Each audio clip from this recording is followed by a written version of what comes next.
Hi, everyone, and welcome back to another episode of Malice in the Mitten. I am your host, Tracy Preston, along with my bestie, Christine Mulligan. Hey, Christine. Hey, Trace. Hey, everybody. It's good to be back for another one. It is, and not only are we back for another one, but we are back for a new season. Woo! Kicking off season 3. Whoop, whoop. Season 3. So here we are. Let's get into it. This is Season 3, Episode 1, Cathy Swartz. Cathy Sue Swartz was born on May 25th, 1969, in Three Rivers, St. Joseph County, Michigan. And Three Rivers is located at the bottom southwest corner of Michigan, and it borders Indiana. Cathy was the daughter of David and Michael Swartz, Sr., and Audrey Sue Swartz, but everyone called her Augie.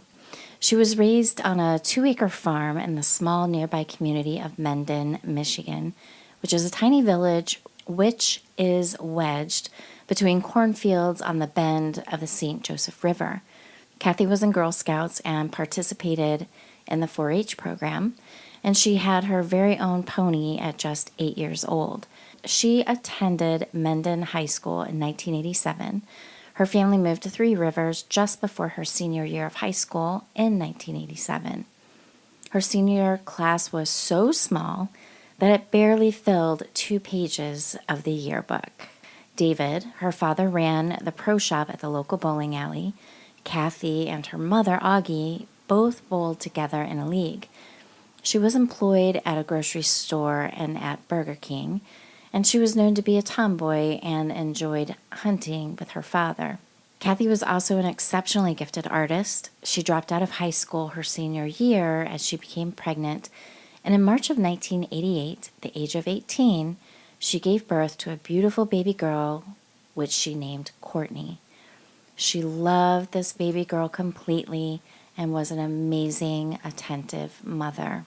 Cathy was a single mother at 19 years old, and Courtney was 8 months old when she was living in Three Rivers with her fiancé, Mike Warner. He was so in love with her and wanted to be Courtney's father. They had an apartment together, a 2-story Riverside apartment on East Hoffman Street. Courtney was just 6 months old when Cathy and Mike met in September, and they got engaged in November that year, and Mike worked at a paper plant in Sturgis. Jennifer Outman was a childhood friend of Cathy's, and she said, quote, "We went to school together forever. We were pregnant together and both single moms together, and we just kind of meshed and started hanging out and talking. I'd go over and hang out with her and Courtney at the apartment, bringing my daughter. She was a great mom. She was strong. She was confident in her ability to be a mom. She was just a wonderful person all around, and Courtney was her pride and joy. She was everything to her, and she took very good care of her, loved her very much, and Cathy loved her fiancé, Mike Warner. He was the sweetest person, and you can tell that he truly loved her, and that she was in love with him, and they were very happy together. He came home often with flowers for her, and Cathy would always leave him little love notes. Mike loved everything about Cathy. He said at one point, we just had fun together all the time. It's Christmas time in 1988. The tree was adorned with ornaments and tinsel. Gifts for Courtney were already under the tree. It was going to be Courtney's first Christmas, and for her, it was going to be a Muppets Christmas. Under the tree were stuffed Muppets such as Miss Piggy and Fozzie Bear and Kermit the Frog, along with a Kermit's Christmas baby book. On the evening of December 1, Cathy and Mike ate fish and chips for dinner.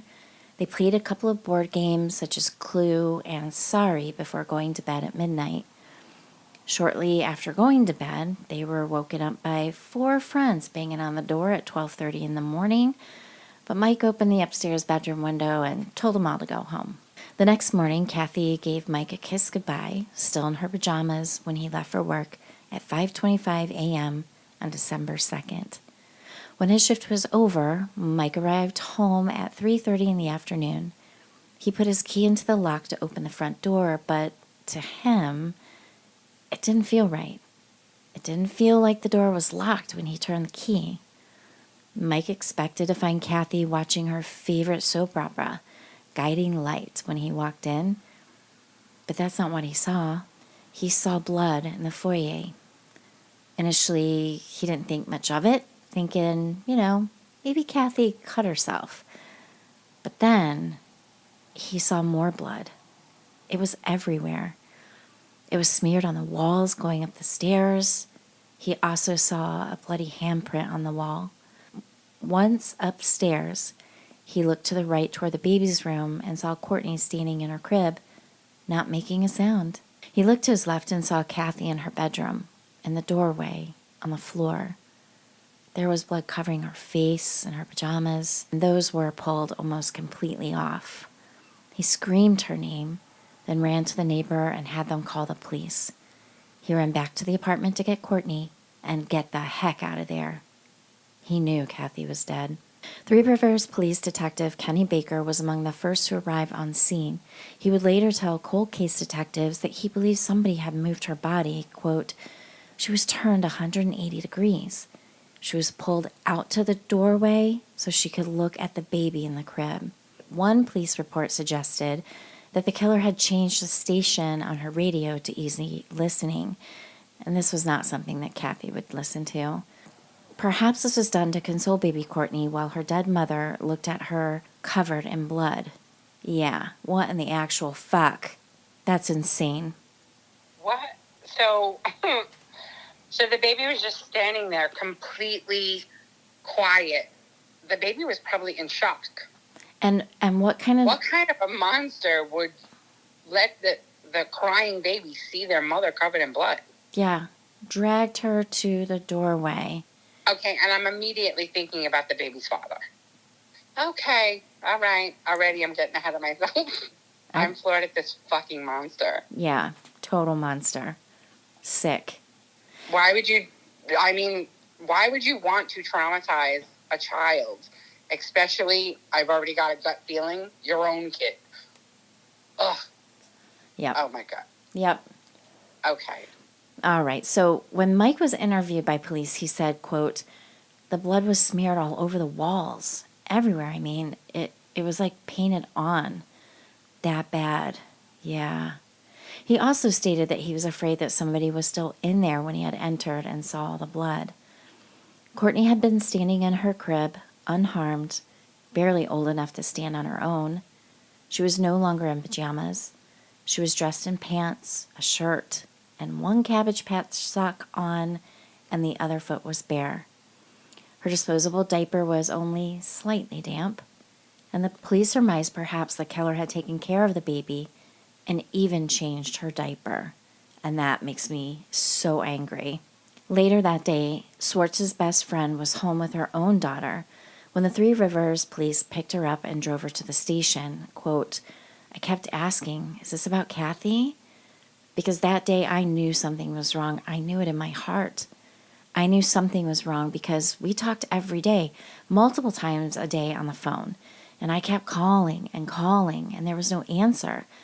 And I just knew something wasn't right.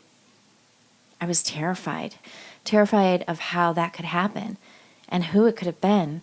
And do I know them? I slept with a machete under my mattress for years. That kind of thing just doesn't go away. This is a small town. It was huge because we were just a small town. Nothing bad like that ever happened before." Wait, this woman slept with a machete before or after this happened? After. This is a quote for years afterwards? Yeah. So there was a big documentary that I watched as well. So this is kind of bounces back and forth between the story and then interviews with a friend, interviews with Courtney, the daughter, as well. And Mike as well, Mike Warner. Okay. When detectives arrived at the scene of the crime, it appeared that she had been beaten, strangled, and her throat was cut. Detectives also noted there were signs of an attempted rape and self-defense wounds. Later, the autopsy revealed 3 separate cuts on her neck, one that was 2.5 inches deep and hit both the right carotid artery, which supplies blood to the brain, and the right internal jugular vein, which sends blood from the head to the heart. It found evidence that the killer had strangled her by hand, along with multiple abrasions and bruises to her neck, trunk, and extremities. There were cuts on her hands, which were defensive wounds. The listed cause of death was a deep cut to her neck and strangulation. While police couldn't find a murder weapon, they did find what appeared to be the outline of a pair of scissors in blood on a pair of sweatpants. Well, I was going to say, that's why the walls were all covered in blood. I mean, she literally was evacuating her body of blood within a minute and a half. Yeah. It appeared the killer had showered in the apartment before leaving. He walked past the fully decorated Christmas tree, over the stuffed Muppets, and out the back door. A candy cane was seen on the sidewalk just outside of the door. Neighbors saw nothing. There had to have been screams, but nobody reported hearing them. Even the walls that were thin enough to hear the neighbors' TV, they still said they heard nothing. Courtney, Cathy's daughter, said, quote, "If he's killing my mom, isn't it noisy? I'm not screaming. I'm not crying.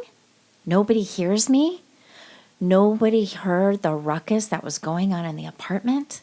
The medical examiner told police that the beating likely lasted for 15 minutes for the bruises to turn the color they had.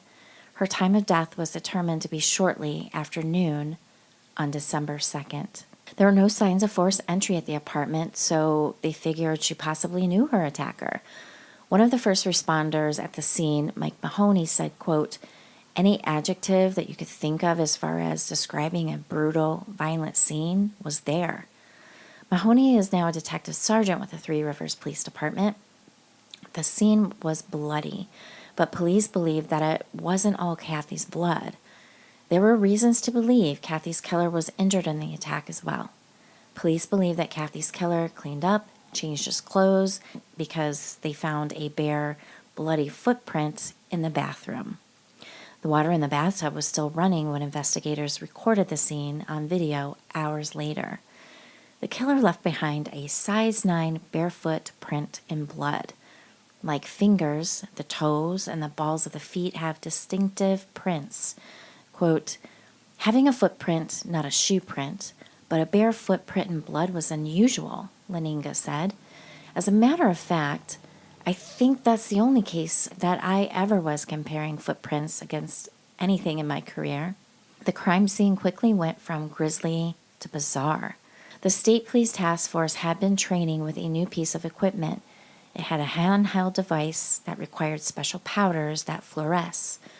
After the powder was applied, you had to wear special goggles, turn off the lights, and evidence that with the naked eye you could not see would illuminate. Now, what made them put this special powder on the refrigerator freezer door, I can't tell you. But when they looked at it, there was a message that appeared, and it was eerily green, and it read, Metallica, and then it said, "Harley was here." Next, detectives took the powders and goggles over to Cathy's body. Quote, "In examining her body, looking for hairs and fibers, we found writing on the inside of her thigh that read, 'I was here.'" Kind of blew our minds. I mean, we've never seen anything like that before. Police were certain that the killer must have written this. Detective Leninga said, quote, "That was my initial thought, and I think most people's initial thought, that the killer wrote on her leg. But why? And why couldn't they see it? Why would the writing have been wiped away? Was it some kind of disappearing ink?" "I have no idea what it was written with," Leninga said. There were no signs of anything missing from the apartment, so robbery was not the motive. What they were looking at was a sexual assault, or at least an attempt at one. A neighbor told police they came home the same day and found prime marks on their door jamb, but detectives believed it was a cover-up, an attempt to make it look like this was the work of a stranger hell-bent on burglary. Cathy's longtime friend Jennifer Outman said, quote, "I knew that whoever had done it, she knew them. There was no doubt in my mind because she would not let anybody in her apartment unless she knew them. I would call her and say, 'Hey, I'm coming over.' And it took all of 5 minutes to drive out there, and I would still have to knock because the door would be locked. Cathy would look through the peephole to make sure who it was before she unlocked the door to let me in. So I knew it was somebody that she knew. Middleton, who was the prosecutor at the time, said, quote, maybe they sat there and talked because he probably didn't come in like a wild-eyed killer. He came in and said, hey, how you doing? Can I come in? And then it went south from there. Like he was there with the intent to have a relationship with her, and she wasn't interested when it turned to homicide. I was going to ask you, though, but there was blood in the foyer. So it happened like right after the person got in the door. Or they could have been hanging out in the living room, because in the foyer, they're like just to the right are stairs going upstairs. So I'm thinking baby Courtney was up there because there was blood dripping coming in from the foyer and then all the way up the stairs, all the way up the rails. So who knows? Maybe they could have been sitting chatting and he tried to make the moves. Or maybe, like you said, he got right to attacking her. I mean, well, he definitely attacked her downstairs, and then she got away to run up the stairs, possibly already bloody. Yeah. At least, I mean, that's what the blood starts to tell you. Right. And if it was scissors, did he come with scissors? Or were there scissors downstairs he saw and grabbed? I don't know. Yeah. Did she have any cuts anywhere else, just her neck? I mean, I know you said bruises, but was she cut anywhere else? You said defensive wounds, too, so maybe that was like a hand or an arm, and the blood downstairs came from a hand or an arm, and then when he got upstairs, he severed her jugular vein? Yeah, that's what I'm thinking, because she suffered actually quite the beatdown. Yeah. God. Yeah. So Jennifer, Cathy's friend, was certain Cathy had put up one heck of a fight. She said, quote, she was tough. She was a survivor. And I completely believe that. Not only did the killer leave behind a bloody footprint on the bathroom floor, they also left a fingerprint and a drop of blood on a pink telephone that was lying on Cathy's bed. And the cord had been cut. So now in the documentary that I watched, I'm thinking she probably, like we said, either she was attacked in the foyer or she was attacked in her living room, ran upstairs, tried to get to her bedroom because there was like a pink phone on the bed. It was kind of bloody.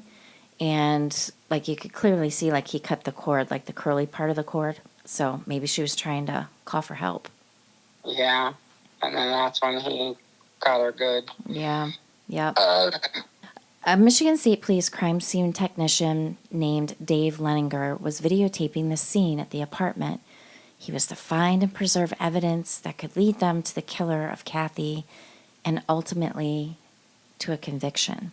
It was probably bloodier than most scenes. I mean, the blood was smeared up the railing and against the wall going upstairs. And that's the thing that struck you. It appeared as though she was fighting for her life. I had small children at the time, thinking of that poor little baby in that crib, hearing what was going on, and I'm sure her mother was screaming. Then prosecutor Jeffrey Middleton worked closely with the police and the investigation. It became the most time-consuming case of his career. Quote, a young woman was killed in her apartment, and her 9-month-old baby is in a playpen, and it's just in your own town, and everybody knows it. People are frightened about it. And she deserved better than that. She deserves to have this solved. Police, not surprisingly, took a long, hard look at Cathy's fiancé, Mike Warner. Quote, he was real hard to get a read on, said Middleton. He just lost his girlfriend/fiancé, and his apartment was in disarray. It was like, yeah, that's too bad. But his alibi was solid. I was at work that day, Mike Warner said in a recent interview. He worked about a half-hour away at Lakeland Paper in Sturgis, and his prints didn't match what they had found in the bathroom and on the pink phone. Mike said, quote, they were on me every day. They thought I knew who did it. I didn't, They just kept pressuring me. Tell us who did it. You know. Cathy's best friend Jennifer never suspected Mike had done this to Cathy. Quote, she was in love with him. He was so good to her. He was kind to her. He accepted Courtney, and she was madly in love with him. So now where to look? When they started to look at Cathy's ex-boyfriend, Troy Schultes, at the time he was 19 years old, Troy was also a huge fan of Metallica, and all his friends knew that. And he loved Harley Davidson motorcycles so much that earned him the nickname Harley. On the back window of his Ford Ranger was a Harley Davidson sticker. There were reports of a rocky relationship between Troy and Cathy. Troy's mother, Pearl, said, quote, "They said he was mean to her and all that. I mean, that's somebody's word against his, and I don't have any idea whether that's true or not." Uh-huh. Yeah. I'm thinking, that was my initial reaction to the scene. Forget it. I didn't know anything about Metallica or Harley, but isn't that interesting that Metallica Harley was here? But then again, right now, I'm kind of thinking maybe he has a jilted lover that didn't want her around, and his jilted lover wanted to be the mommy of the baby. There's more sickness out there than that. Mm-hmm. So, not ahead of myself, but just throwing in a plausible uh-oh. Yeah, uh-oh. All right, so what did they find on this Harley dude? All right, so Troy/Harley did not have an alibi on the day of the murder, and he was arrested 3 days after the murder made headlines. Troy, who did not have a criminal history, denied the killing. So what's up with the writing on the freezer door of the refrigerator then? Troy said he had written that with a red marker months prior during a party at the apartment, and he had wiped it off. This would explain why it wasn't visible to the naked eye. Troy also told detectives that it was at this party that he had also written on Cathy's thigh. Now, I have a big problem with that. You want to tell me that you wrote on this chick's thigh, "I was here," months ago or a month ago, a couple months ago, and that shit's still showing up on her leg? Yeah, but technically, depending on what kind of marker it would be, and maybe if the apartment was unkempt and she's a stay-at-home single mom, that means that she's a little unkempt. I don't mean to judge, but that's just a likely deduction. So maybe she wasn't using loofahs. And depending on the marker, it would have left chemical residues behind, which would have illuminated with other chemical interactions. Yeah, it just seems weird to me. Could be. But that is highly sus. And what is she having an abusive ex come over to her and her new man's apartment, even for a party? Exactly. That seems sus to me also. Right. I agree. So does anybody corroborate this party with him? What about her best friend or her now fiance? No, I didn't see anything more about that. That would have been a no-brainer for detectives to look into. Right. Well, Troy's fingerprints and footprints were inked and sent to the State Police Crime Lab in Grand Rapids. They were sure this was going to seal the deal. This must be the killer. But when Laninga compared Troy's prints to what they had from the apartment, they didn't match. So there's that big old surprise, huh? Yeah, and I totally forgot about the footprint for a minute there. Yep. Yeah, they literally do have, a quote-unquote smoking gun with that footprint. They sure do. A Cinderella story in a twisted, bizarro world. Yeah, exactly. Crazy. So, police released Troy from jail 9 days after he was arrested with little explanation, but the suspicion followed him for years. Everyone in town thought he was the killer. His mom, Pearl, said, quote, "Oh, no doubt at all. In fact, he quit his senior year in high school. He quit because of that." Undeterred, detectives worked down their list of possible suspects, including another man from Cathy's past, Michael Howard. He was a person of interest with a possible motive. Cathy insisted Michael was Courtney's father. Quote, "You hear about that all the time. The guy doesn't want to be a dad. Maybe it was. Maybe," said Jennifer. A paternity suit had been filed by the state, and just 4 days after Cathy's murder, the paternity test came back, and it was positive. Michael Howard was the father of Courtney. You pulled a switcheroo on me. I was assuming that the ex-boyfriend was the dad, but there was another dad. So I might still be right. There was another dad. It was the baby daddy did it. Baby daddy did it. Hold on to that. All right, but Michael had a solid alibi. He had been at work all day. Then he had spent the rest of his time after work with his new girlfriend and his mom.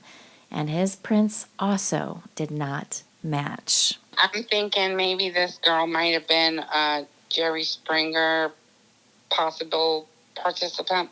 Sounds like she's got a lot of possible baby daddies. Cathy had a good time, I'm thinking. Yeah, no shame. I'm just saying, she sounds like there might have been more people on the roster that may have thought they were the baby daddy. Right. They'll have equal motive, is what I'm saying. Mm-hmm. Okay, All right. Okay. So Mike, Cathy's fiance, did tell detectives something he had remembered. He said, quote, "I ran into an old elementary school buddy at the grocery store. I invited him over, and he did come over one night with his girlfriend. They had been over and visited at the apartment about a month prior to the murder. His name was Robert Waters. He was also 19 years old at the time, but then he had moved to Arizona." There was this bizarre twist on the same day of the murder, however, and at nearly the exact same time. A car was speeding out of the apartment complex, went speeding down the road, never stopped, and plunged into the St. Joseph River. It took about an hour and a half for rescuers to pull the 24-year-old Christine Shelton and her 3-year-old daughter from the submerged car. The child was the only survivor. The next day, the murder and the fatal crash shared the front page of the Three Rivers commercial news. What the initial stories didn't say was the deceased driver and Cathy were also neighbors in the same apartment complex. That's interesting, huh? Yeah, was she the possible wannabe victim, maybe? Maybe she was also attacked. Do we go into her apartment? Do we see any disheveled there? Maybe this was just the guy trying to get his rocks off, and he tried her first, and she got away with her kid. Yeah. And Cathy was not so lucky. Cathy was not so lucky. All right, so now we're throwing in the rando card into the clue game. Okay, go ahead. All right. A witness told police that Christina was speeding. She crossed the center line road before veering into the cold water, and the road was dry. It was thought that Christina had seen something that had upset her. She took off to get away, but detectives could never seem to connect the two cases. Police compared the footprints and fingerprints on the woman's birth certificate against those left by the killer. There was no match, so they checked her too. Nope. But I, like you, am also thinking, who knows? If she was the next door neighbor, maybe she heard the shit going down and she grabbed her kid and got the hell out of there. Yeah, maybe. I mean, I don't know. Maybe if it was a rando, maybe he tried her first and he couldn't get into her apartment. So she took her baby and took off as soon as she thought there was a moment of him not trying to get in.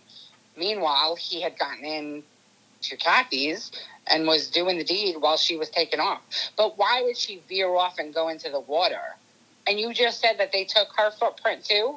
Because, women go crazy too. Maybe there was some kind of jealousy drama going on between these two girls. Yeah, no, they did do her fingerprint and footprint. They were not a match, so she was ruled out. That is sus. Yeah. But I don't know how you would link them together if she was just taken off from it. Or maybe it was someone that she knew and she kind of busted him. Yeah. Maybe she went over to Cathy's while it was happening, heard the ruckus, and then took off in a panic, but then felt bad about leaving her. But why would she try to commit murder-suicide is what she was doing if she was veering off into the cold water on purpose. Right. Yeah, because they were like, it wasn't like the roads were wet and she slid. Like, she was hauling ass and just went boom right into the river. It's just bizarre. Totally bizarre. Thing is going into the river, maybe she was cut. Could I mean, be. because if they fish her out of the river, they would assume that she got cut with glass probably from one of the windows breaking, I'm sure. So if she was cut anywhere, maybe she passed out. Could have been. Maybe that's why she was veering off. Maybe she was hurt. Could have been. Be flying out of there with her baby in tow and want to commit suicide. But then again, unfortunately, back in those times, you kind of heard a lot about that. You heard a lot about mothers killing themselves and their children. Like, there was like a rash of them back around that time. Do you remember that? Yeah. Yeah, they were going nuts. Yeah. Mm-hmm. So, I don't know. Yeah. I don't know. Plot thickens. It's a big freaking mystery. Police also released a composite of a woman spotted in the area who they believed was either the suspect or an accomplice, but that didn't generate any leads. With the obvious suspects all but eliminated, detectives grew desperate. Every day, for 6 months, the lead detective on the case staked out the cemetery where Cathy was buried, hoping the killer would pay her a visit. Occasionally, Detective Baker found a single rose on top of Cathy's tombstone. Quote, "On the anniversary of her killing, the 1-year anniversary, we videotaped 3 days before and 3 days after from a trailer back over on the gravesite, and that's where we found this guy. He had a friendship ring that he had gotten from Cathy in elementary school or middle school. After she was buried, he went out and dug a little spot and buried the ring. It was a friendship ring, and we got him on videotape." The detective described the man as shy, bashful, and a bit withdrawn. Another side-by-side comparison of prints, another suspect eliminated. So it wasn't this guy. This guy was probably in love with her, but because he was shy and whatever. So he genuinely just really cared for her. And that's sad. Yeah. It's now 3 years since Cathy's been murdered. Police had fingerprinted and took footprints of more than 1,000 people. The footprint was like a Cinderella's glass slipper, with police looking for an exact fit. Quote, "The detectives at the Three Rivers Police Department probably got to be some of the best footprint takers of anyone around, because they do it a lot," said Leninga. Detectives were considering everyone as a suspect, from high school classmates, dropouts, friends, relatives, known sex offenders, former Burger King co-workers, and even people she knew at the bowling alley. Even dead people. Quote, "Let me talk about dead people," Baker told the cold case detectives later. 4, 5, 6 people died since that murder, and we went and got their footprints from their corpses at the funeral homes, but they were eliminated. Talk about dogs with a bone, Christine. My God. Yeah, it's like nobody dies in this neighborhood or within 50 miles without a footprint. No, we're getting all the feet. Yeah, but I mean, not a bad idea. Yeah, exactly. Could have, right. It could have been. Yeah. Mm-hmm. All right, well, you can't blame them for trying. At least they were trying. They're doing something, so that's a good thing. Yeah, I'm impressed. Everyone cooperated because they didn't do it, said the former prosecutor. The best way to get the police off your back was to give them your footprint and your fingerprint. Quote, "We thought the first time someone says no, we're going to focus our light on them and see what we needed to do." But nobody said no. They had even printed Cathy's best friend, Jennifer. Quote, "They told me, they said, we don't suspect you. This is for a process of elimination because I've been there. I've been in that apartment before." If you're thinking, well, what about the 4 friends who stopped by the apartment after midnight on December 1, the night before the murders? Well, they were not forgotten. Their prints were taken as well, and they were eliminated. There were rumors flying around that maybe the murderer was a cop and that this was a cover-up. Cathy's father also thought the same thing, but every single Three Rivers officer was printed, and they were all eliminated. An FBI criminal profiler described the kind of killer they might be looking for. It would be a male, aged 15 to 25, with the mentality of a 15-year-old, someone who lives nearby, connected, but not closely to Cathy's circle of friends, possibly a window peeker, probably a loner, someone not good with women. For the people that know him, he would be the last person they would suspect. The killer likely was remorseful, with a fear of what might happen if he's caught. He is also likely to blame her for the death because all he wanted was sex, and she went out of control. They even suggested her killer might be someone who babysat Cathy's daughter. Perhaps it was even worse. Could it be, police feared, that this was the work of a serial killer? Detectives were also looking into 2 murders that occurred in northern Indiana, which was just about 2 hours south of Three Rivers. Both of those women lived alone. Their throats were cut, and like Cathy, they had been killed on a Friday. That's a weird detail. It was like a weekend special or something. Like at the end of his work week, he just decided, yeah, it's Friday night. I got to do something wild. It's Frenzy Friday. Like, that's just crazy. Like, I mean, I know I'm trying to joke about it, but that's a weird thing. Yeah, it's a weird line to connect, isn't it? Yeah. Yeah. Both cases are still unsolved. Lisa Kukanakis was 24. She was killed in Portage City on August 1989, 8 months after Cathy's murder. Her throat was cut so deeply with scissors that she was nearly decapitated. And 2 months later, on October 19th, 1989, 18-year-old Sherry Herr was brutally beaten, her throat cut, and she was in Warren, Indiana. And Warren is almost a perfect straight shot south of Three Rivers. The former prosecutor said, pretty young girls trying to start their lives, and for reasons nobody understands, they were murdered. And I'm sure they have family and people that love them and that wonder what happened to them. Okay, so I'm immediately thinking all 3 sites probably had fingerprints. Did they match fingerprints to each other at all 3 sites? They didn't go into the fingerprints, oddly enough. Oh, that's weird. Yeah. The Three Rivers lead detective attended Sherry Herr's funeral and graveside service, hoping he might recognize a mourner, perhaps someone from his town, perhaps Cathy Swartz's killer. But nothing.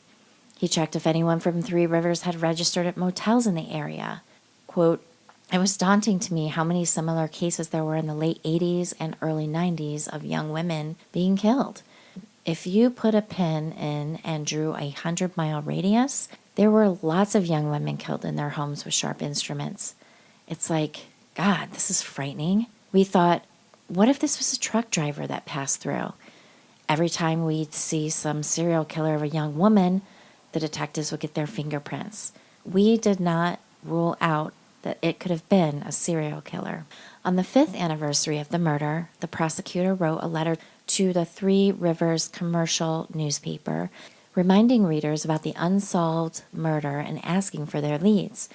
This was done again at the 10-year anniversary, again at 20 years, and yet again at the 30-year anniversary of Cathy's murder. Remember the Michigan State Police crime scene tech Leninger? He was the one who did the video recording at the apartment when they were investigating Cathy's murder. Well, here he is many, many years later investigating a car theft when it hit him. Quote, I pulled into the driveway there and I immediately remembered that this was the apartment complex where Cathy had been killed. So I sat in the parking lot and I remember just praying to God that this case would get solved. Well, Courtney was also praying. God, please let me find out who did this. She had been saying this prayer since she was a little girl. Now, Courtney, Cathy's daughter, had been raised by Cathy's parents, David and Audrey Swartz, of which she called Pops and Mama Augie. Her biological father, eliminated early on as a suspect, was never part of her life. Courtney didn't feel close to her grandfather when she was little. She said, quote, I think my grandpa kind of thought I looked a lot like my mom, but they grew closer as she grew up. He became Dad. He ended up being my best friend. She was in the 1st grade when Pops and Grandma Augie first told her about her mom. Quote, they sat me down on the bed and they told me, we've got to talk to you about your mom, if you want to know. And I said, well, yeah, I want to know, she said. They told me that a bad man hurt my mom and that she was up in heaven. It was about as much as a first grader could handle. Now, I'm sorry, I got a problem with this. What? A first grader, you're going to sit down and tell them this? Why do we even need to talk about this right now? Yeah, no, I think so. Because in first grade, kids are very interested in who they are and what they are and who they're from and lineage. Elementary school kids are questionative about that. They're very inquisitive about all that. So I totally get that. And they told her that she was in heaven, that a bad man hurt her, and that's what made her go to heaven. So that's enough for a child. That's actually very age appropriate, I think, without really racking my brain to remember the stages. I mean, if she was a mature kid and she was asking about her mom at all, or, why she didn't look exactly like her grandma, or why her grandma was so old when her friends' parents were not as old, I'm sure questions came up. So to tell her, your mommy was my daughter and you are my granddaughter, and I take care of you because mommy's up in heaven. Well, why is mommy up in heaven? How did that happen? A bad man came and hurt her. I feel like that's kind of age appropriate. So I disagree with your annoyance to that. You're helping me see the light a little bit. I'm just thinking, because, you're right. I'm sure there's bunches of photos around and this is your mom and this and that. So I get that. I mean, it kind of starts at 2, but it's more inquisitive at 4. You don't remember when your kids with that age are like, why? But why? But how come? But what if? But why? But how come? But why? But why? You know what I mean? Like, incessantly. Yeah. Well, then in the 4th grade, they sat her down again. Quote, they actually told me that my mom was murdered. Somebody entered the apartment and beat her really bad. She had just had a root canal done, and that is the side that she was mostly beaten on. Then they slit her neck from ear to ear. I stayed home from school that day. I just took it all in, and I just tried to live like a normal kid. Courtney was 16 when her pop sat her down with a box of police reports and newspaper stories on the murder. Quote, I feel like I want to know everything. Like, that's my mom. I want to know everything, so I read it. I guess I just wanted to feel like some closure for her. But I read it, and it was very awful. Courtney had her first child when she was also 19, living scared and in her first apartment on her own in Constantine, thinking about her mom. Quote, all I could think about is this going to happen to me? And I used to sleep with knives in my drawer by my bed, and I still do. She, like most in town, feared detectives would never solve her mother's murder. Task force after task force getting nowhere. There would be a lead, the detectives would follow through, then no lead. It went on like this for years. She said, I remember my whole life just going to the store or anywhere and seeing people and just wondering, I wonder if you're who killed my mom. Courtney is now in her mid to late 30s. After all the years that had passed since Cathy's murder, police kept coming back to Troy Schultes, the ex-boyfriend, who loved Metallica and went by the name Harley, even calling him a viable person of interest. In 2012, members of a new cold case task sat down with the original detective, Kenny Baker. He told them that his partner in the original investigation was certain it was Troy. He was certain Troy did it. But the fingerprint and the footprints weren't Troy's, so that means there would have had to have been a second party that probably had to come back the day to help clean up and turn things around and make it look a little different. Police reported that detectives had heard rumors that Troy got help from his father, but his father died before detectives could check his prints. The funeral home director refused to turn them over without a warrant. Quote, we never got those fingerprints or footprints, said Middleton. There was no evidence that Mr. Schultes had helped Troy. And so Troy sued the police department in federal court, claiming that they had ruined his reputation. But a judge tossed that suit right out of court.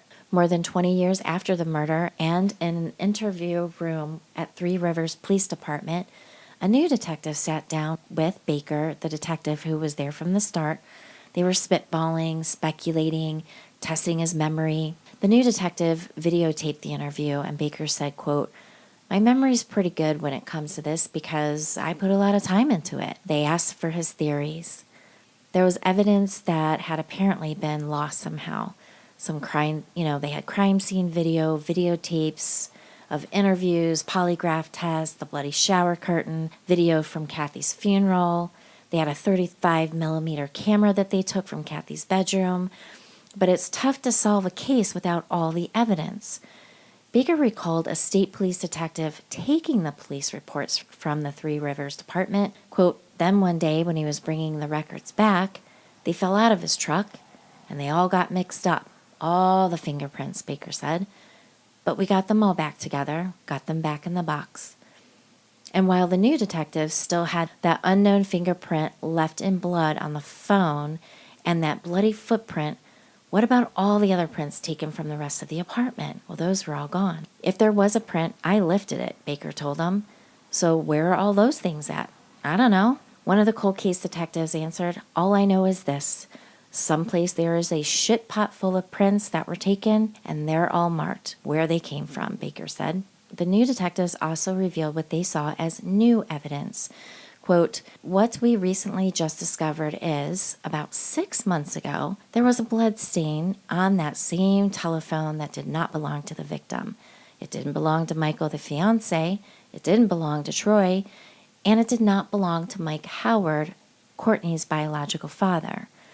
The profile is that of a man, and it was entered into CODIS, which is the Combined DNA Index System.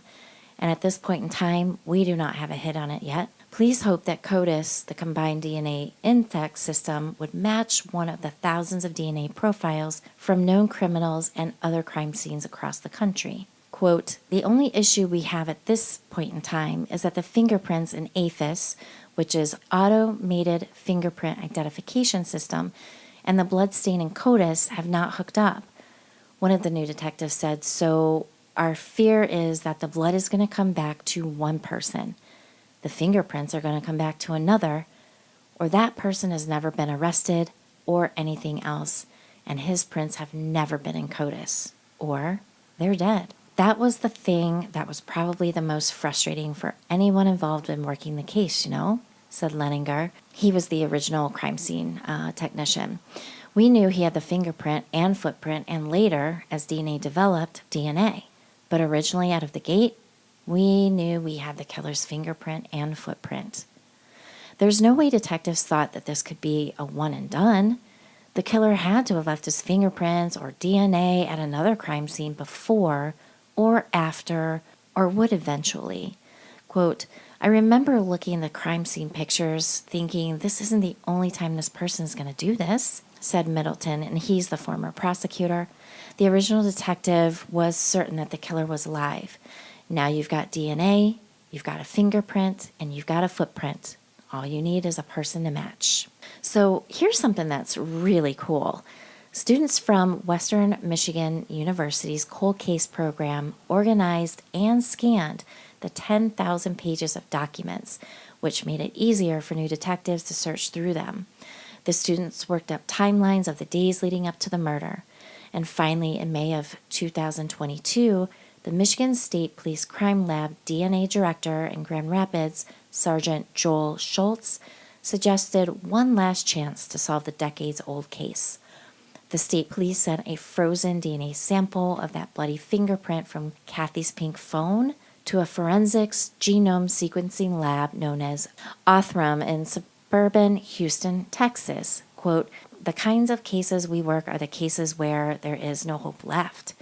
There's nothing else that can be done, said Othram's Chief Development Officer, Kristen Middleman. Othram is the only lab in the world created just to identify victims and solve cases since opening in 2019 and has turned over 1,200 investigative leads to police across the country. Othram developed technology that allows it to build profiles from the tiniest amount of even the most degraded DNA, and that's amazing.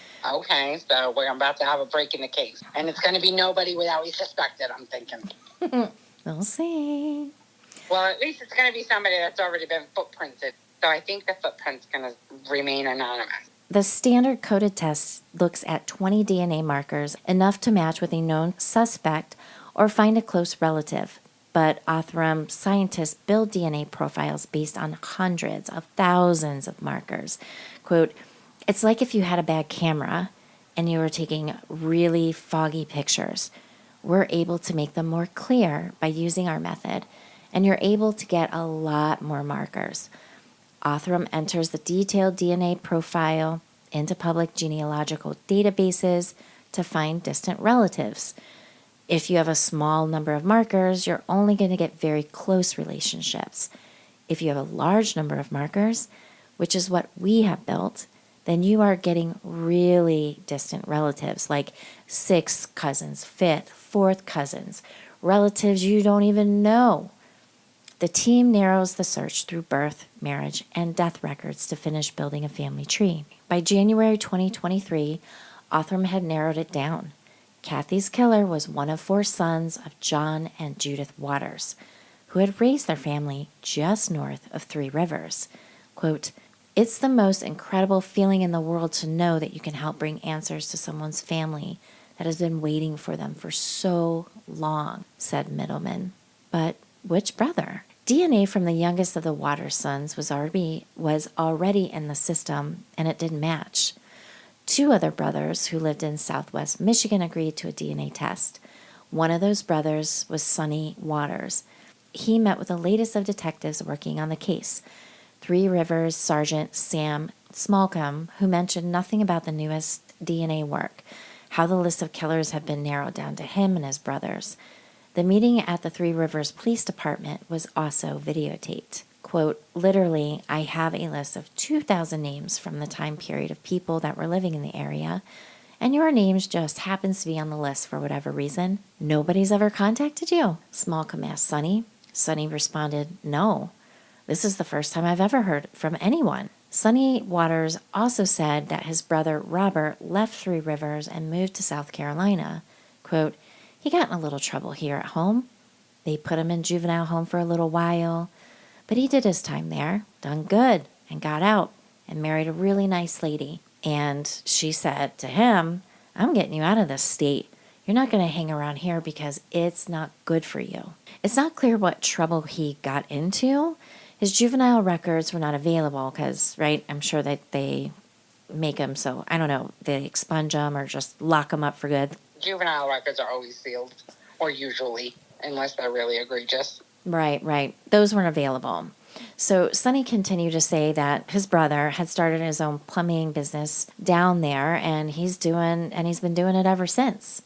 Sonny Waters also agreed to give the DNA, so they swabbed the inside of his mouth. He said, "I'd love to help in any way I can, Just get justice done. It's a sad thing." Soon they were down to 1 brother, Robert Waters. He was the childhood friend of Mike, Cathy's fiance. You remember when they were young, they would spend the night at each other's homes. They built forts together. And if you remember earlier in the story, he's the guy that just a month before the murder, with his girlfriend, visited Cathy and Mike at their apartment. Remember he ran into that dude in the grocery store? "Hey, why don't you come on over?" Oh, yeah. But I thought he told them about that guy, and I thought they printed that guy. He told them about the guy, but he said he moved to Arizona, and they never did anything about it. Oh. Yeah. How about that? But they said he moved to Arizona, but now his brother's saying he moved to North Carolina. The guy moved to Arizona, and then he moved to South Carolina. That's what happened. Oh, okay. Okay. He had moved away to Phoenix, Arizona. Police never checked his prints. Jennifer, Cathy's friend, said, quote, "Of the thousands of people that they took our handprints and fingerprints and footprints, why didn't they check out this guy? Why didn't they?" And that's a big mess up, a big issue. This guy's name was just one single line in thousands of pages of police reports. His name was there all this time. They never talked to any of these brothers because, remember, it was through Othram that they determined, hey, it's this family right here. It's one of their kids. Back when the new boyfriend told him that his friend came over, but his name was there. So every time a new detective, yes, I know there's thousands of pages of names, but as the detective, it is their duty to read all of the thousands of names. You would have thought that when he had said, yeah, this dude and his girlfriend were over, but then he moved right away to Arizona. Didn't that pique their little detective ears? Like, oh, yeah? Sounds like someone was running away from the scene of the crime to me. Exactly. I would think that too. But again, this is 2020's hindsight. Again, I get it, but at the same time, like there's always that one, oh, it was right there. Right there. Like almost all the stories that we ever talk about when they go unsolved for a while, when they ultimately get solved, there's always a nugget. There's always a nugget that they missed. Yeah, like a pebble that got stuck in your tread. Exactly. It's crazy. Totally crazy. By now, cops are down in South Carolina at 7:40 in the morning, April 30th. 2 detectives, Smallcombe and the Three Rivers Police and Michigan State Police Detective Todd Peterson knocked on Robert Waters' door. Quote, "So we're just wondering. I know it's just kind of out of the blue that we just stopped by here, but we had both talked to your brothers," said the state police. "Not sure if they told you we had talked to them back in February?" "Right," said Waters. "So I'm helping Sam, and we reopened the case from Three Rivers from way back in the day, going through and getting interviews. So we're wondering if you had time to come down to the police department and talk to us down there." Waters said, "Where do I have to go?" Waters, who's now 54, was a successful plumber, married with 2 children, and living in a $500,000 home. Police were not letting on that he was now their one and only suspect. Quote, "We're kind of making a circle around, trying to clean up all the people who aren't in Michigan, trying to clear everybody and say, hey, we've talked to them. It's just kind of how we do stuff. I know it's kind of a shocker to have us just, boom, show up, but Waters didn't show up at the Beaufort Police Department as promised, leading to a videotaped phone call to him from the state police detective. Quote, "I'm just getting ready to head up that way," he said, "and basically, do you want to question me about what again? It's about, well, you may not even remember, back in 1988, there was a homicide of a girl in Three Rivers, Michigan, where you used to live, or near." "Oh, okay," said Waters. "Yep, so we've opened that case back up. You have to kind of start from the outskirts and work your way in. And anybody whose name was mentioned in the report, we just kind of got to get back to, you know. We know you're not the suspect in it. But with that being said," "When exactly did that happen?" asked Waters. "Back in 1988. Because I do know that we were in Arizona because my daughter was born down there in Phoenix in January of 89. Waters said. A short time after the phone call, police got a call from Waters' attorney. Quote, "I'm just going to be upfront with you about what we have," the state detective told the attorney. "We have search warrants for his DNA and fingerprints. That's a nice little neighborhood. I really don't want to go in there kicking doors. I'll also tell you that there's an unmarked unit with an eye on the place, and has since this morning, since we first made eye contact." The attorney said, "So you're telling me it's too late for him to run, right?" "Yeah, that would be a mistake," the detective said. "He's got a very successful plumbing business and stuff," said the attorney. "He's got a lot to lose down here. Don't want him to screw it up now." By mid-morning, police were back at Waters' home. They drove him down to the Beaufort Police Department by 11:40 a.m. that Sunday. Police were very busy fingerprinting a man who had never given them any trouble. The entire exchange was captured on body cameras. Waters told them that he had been a plumber for 20 years. At one point, he goes on to say that he had like 6 trucks, but that was way back when the economy crashed. "Well, my wife was pregnant, so my son's 19. That was like 19 years ago. That's when we downsized. I've been on my own ever since. I do service repair, remodels, the stuff that I can handle. I mean, because I broke my back in 2018, so I'm a limited guy now, you know." So just some random talk. This guy's being cool as a cucumber. It was like he wasn't even worried. If he was, it wasn't showing. Not once did he complain about his 7.5 hours or 7+ hours at the police station. 7 hours of small talk. Detective Peterson is a master at small talk about the weather, the cost of coffee, cake cups, LASIK eye surgery, the merits of plastic plumbing pipes, Michigan's booming marijuana trade. Quote, "I can't even believe they let that get out of hand like that up there," Waters said. But what Waters didn't know was that while they're having all the small talk, that the police had sent all the prints out to the Michigan lab and they were checking them against the print left on Cathy's pink telephone and the print that was on the floor. Well, more small talk just kept happening while all this was going. We've got everything we need pretty much, said Waters. Tennis court, walking trails, community dock. Life's been good. Then it's on to a DNA swab and taking the footprint. Over the years, police had taken more than 1,000, as I had mentioned earlier, hoping just one would match the print left in Cathy's bloody bathroom after 35 years. They expected this would be the last. By 5:45 p.m., 10 hours after police showed up at Waters' door, the Three Rivers detectives entered the room at the police station, where their now only suspect was waiting. Quote, "We did submit the prints that we took from you earlier," said Detective Smallcombe. "It did match to the one at the crime scene, so our prosecutor has authorized a warrant for your arrest." All Waters did was nod, and the judge signed it. "So at this time, you're under arrest for the murder of Cathy Swartz." "Okay, okay," Waters answered. He was placed in handcuffs, and then there was no more small talk. His footprint was also a match, and so was his DNA to the blood left on Cathy's phone. "Nobody's ever let this case go," said Leninga, the retired crime scene tech. "They kept working on it through different generations, different crews of people, but it just wasn't in time for Courtney's pops and Grandma Augie, or for the original detectives, including Kenny Baker, who had all died before it was solved." Robert Waters' daughter immediately questioned her father's arrest on a Facebook post. Her life was just shattered also. I mean, how do you wrap your head around that? How do you deal with that?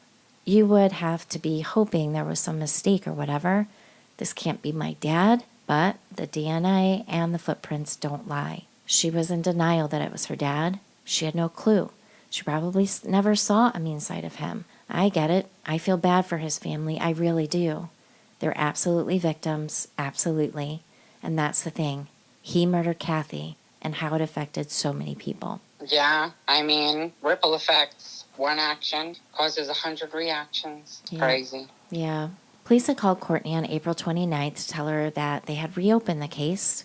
Quote, "The next day is when they called and said that they were down in South Carolina and that they had Robert Waters in custody. He was a man she had never heard of that was living 900 miles away in Beaufort, South Carolina. It kills me knowing that they're just down there, that they were just down there living the best life that they could. And here I am trying to make sure my kid never feels what I felt," said Courtney. As she waited for St. Joseph County Sheriff's deputies to return Waters to Michigan to face charges, she prepared herself to see him in court. Quote, "He didn't have to look at me or anything. He didn't have to say anything. All I wanted was for him to feel my presence in that room. Like, yo, I'm the baby. Here I am, 35 years later. That's all I wanted." Cathy's best friend also prepared herself for that day in court. Quote, "Absolutely. I'd have been there every day, no doubt. Yeah, I wanted justice. I wanted him to pay for Cathy. Nobody should be allowed to get away with that," she said. Just 5 days and 8 hours after his arrest, Water hanged himself with a sheet in the Beaufort County Detention Center. How about that? "I was so pissed. I was so very angry. What were they doing down there that he wasn't being watched? It just seems to me if somebody gets caught after that many years, that would be an automatic thought of whoever is holding him, like, hey, we better watch this guy." Reports show Waters was being held in general population, and he was in a cell by himself, not on suicide watch. Guards found Bible-based pamphlets on a table in Waters' cell about creation and forgiveness. Courtney said, "He's a coward. I feel there might be more to this story and him just taking his own life and just the easiest way for him to not have to deal with anything." One of my friends was telling me, like he is where he needs to be now, talking about hell because he killed himself. And I said, I don't feel like he deserves to be in heaven or hell. I feel like he's in limbo right now where I am. Like I've been in limbo my entire life. Like I didn't have a mom. I didn't have a dad. I did have my grandparents, but that's not the same. I feel like I am in more limbo now than I was before. Cathy Swartz's fiance never suspected his childhood friend. Quote, "I never thought of him. He visited one time. We were friends when we were younger, Now it makes you wonder, How many others could there be, you know? What about the 2 murders in northern Indiana? Living alone, throats cut, all 3 killed on Fridays. Swartz's daughter wonders if Waters killed others, especially how he did it. It's not just something that a person goes and does. I've asked myself that. The scientists at the Othram DNA lab say it's too early to rule out Waters for other crimes. CODIS has his DNA, so if another crime scene does get worked, another cold case out there pops up from another state or the same state, and he was involved, it will immediately hit. And our technology won't even be necessary. So here we are, 35 years later. Troy, the long-suspected ex-boyfriend known as Harley, quit school and left his hometown to escape the whispers and finger-pointing. He is now back in Three Rivers, living in his mom's basement, and can't hold a job. He wouldn't go on camera for the interview, but his mom did, and she said, quote, "It was devastating. Any way you look at it, everybody's talking behind your back." She said it turned her son into a hermit. He just stays to himself. How can you explain it? It ruined him. Flat ruined him, period. He has health issues. She couldn't believe it when she heard the news about Waters' arrest. Quote, "Somebody told me. I ran down and told Troy as fast as I could run. We have lived with it for 35 years. Not only him, we have too." It was smiles, you know. Finally, someone, after many years, they found somebody who did it. Her son's name was finally cleared for good. For good, yes, but it's a day late. It doesn't improve his health. Swartz's best friend Jennifer is left to wonder, what would have happened if the worst didn't happen? Cathy would be 54, a grandmother. I think about that all the time. I think about, okay, if that wouldn't have happened, we would have continued our friendship. They would have gotten married. I'm sure she would have had more children. I believe she'd still be living here. She was a small-town girl like me. As for Mike Warner, Cathy's fiancé, who had planned to spend the rest of his life with her and help raise her daughter, quote, "It turned me into an alcoholic." That's what it did. Pretty much. Yeah, that's what it did. He lives with his mother just outside of town. He also can't hold a job. Most days he rides his bike, pulling his dog Buddy in a wagon, picking up bottles and cans. For a while, he would leave a rose on Cathy's tombstone. Quote, "There were always flowers and like little decorations that we didn't put out there, like me and my grandpa and grandma. We didn't put it there. So it had to have been from Mike," said Courtney. The man who had planned to raise her showed up. He came to the house and he walked in and he saw me and he walked out. And that was really the last time that I talked to him. Grandma Augie told me it's because I looked so much like my mom that he couldn't handle seeing me because all he thought about was her. She has since seen him and his bike around town. I told my kids, I'm like, oh my God, that's the guy who my mom was going to marry, and he was going to adopt me.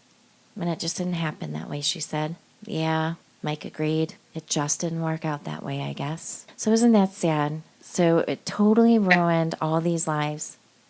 Yeah, that is sad. And I completely understand it. For Mike, right? Mike was the fiance's name? Yeah. Maybe that was the love of his life. Maybe he truly, really did love her. Not only did he lose her, but he saw her mutilated, beaten body. And not only did he lose her, but he ended up losing the baby that he was falling in love with. You know, he wanted to be her father. I'm sure he adored her just like any new dad would adore their baby. So it wasn't just like he lost the love of his life. He also lost the child that he was bonding with.